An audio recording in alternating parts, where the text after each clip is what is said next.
Hi, I'm Rick Dior, and welcome back to my Cirone series. That was solo number 25. So I wasn't playing that with a metronome, but I did check my tempo at the beginning. And I'm doing it a little bit faster than written, more like 63 or 64. I think it has a closer relationship when we get to line 4. All right, so this is felt in 6/8, and then it's felt in 1. So if a conductor was conducting this, they'd be 1, 2, 3, 4, 5, 6. They'd be in 2, and then when we got to line 4, the più allegro, they'd be 1, 2, 3, 1, 2, 3, 1. They'd be in 1 there.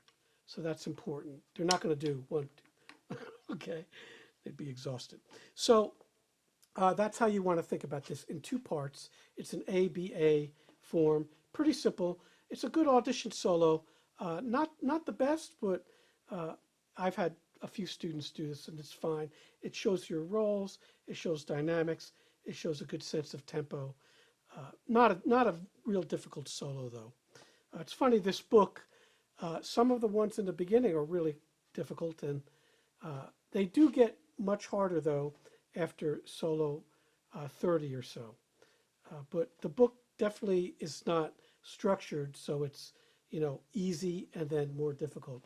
It sort of jumps around, so don't think of it like that. And a lot of times, like I've said before, I teach these out of order, depending on the talent of the student and their weaknesses. I try to pick solos that address their weaknesses. So let's do this solo line by line. We won't do the whole thing because it comes back here. We won't do all the lines, but the first 2 lines are pretty difficult. I will do these now with a metronome because we can stop it. So we'll do this from the beginning. 1, 2, 3, 4, 5, 6.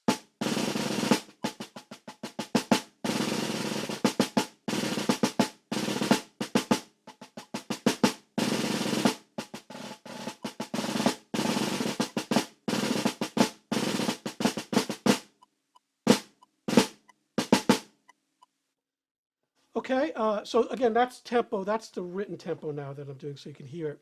I was doing it a little bit faster when I played the demo.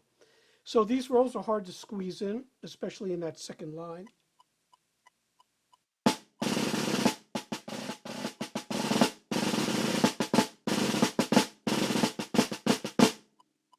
So the strategy there I was using was left to right. I like that better at this tempo. All right. At a faster tempo, you can do them right to right. So these are hairpin diminuendos there, decrescendos, and crescendos. Don't go all the way to the edge. I'm just moving like an inch. There's not enough time to do that. So I stay right off center and just maybe move an inch towards the edge. Now in line 3, that 4-stroke rough is played like this. I'm doing it right, left, left, right. So you could single it, but for me, since it's followed by a closed drag, I wanted a little more closed to meet that character. Okay, and then the second bar of that, don't try to put too many strokes in that roll. So I'll play that line 3 for you. 1, 2, 3, 1, 2, 3.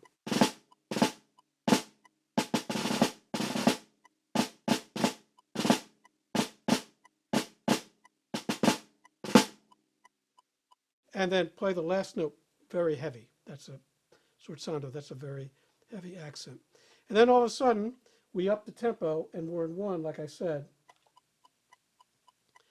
And this is sort of like a fast waltz. That's how I'm thinking of it. So we'll do lines 4, 5, and 6. 1, 2, 3, 1, 2, 3.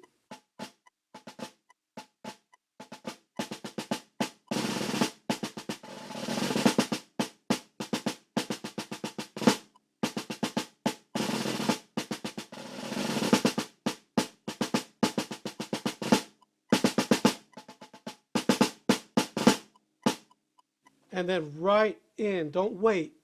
I almost, when I was younger, I was playing this, I used to stop there, put railroad tracks there and just completely stop and then start again. But that's not how it's written.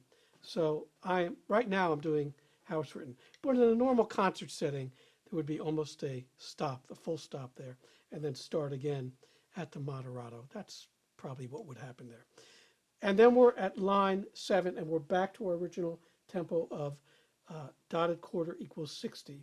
So I'll play, it's basically a restatement of the theme, except for a little bit of a different thing in line 10. So I'll play 7, 8, 9, 10 for you now. 1, 2, 3, 1, 2, 3.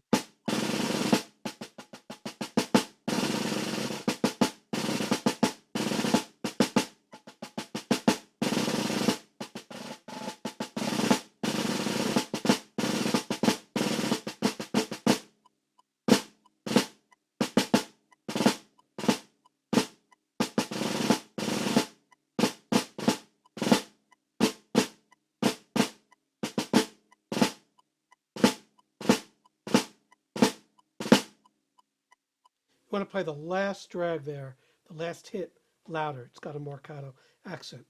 A lot of times in this, I'm putting a slight accent after my grace notes. Like that. I like the way that sounds. So I'm not going to do this one again because I didn't use a click originally, so you can go back to the beginning and watch it again. But we'll be back next time with the halfway point, the middle of the book, solo number 26.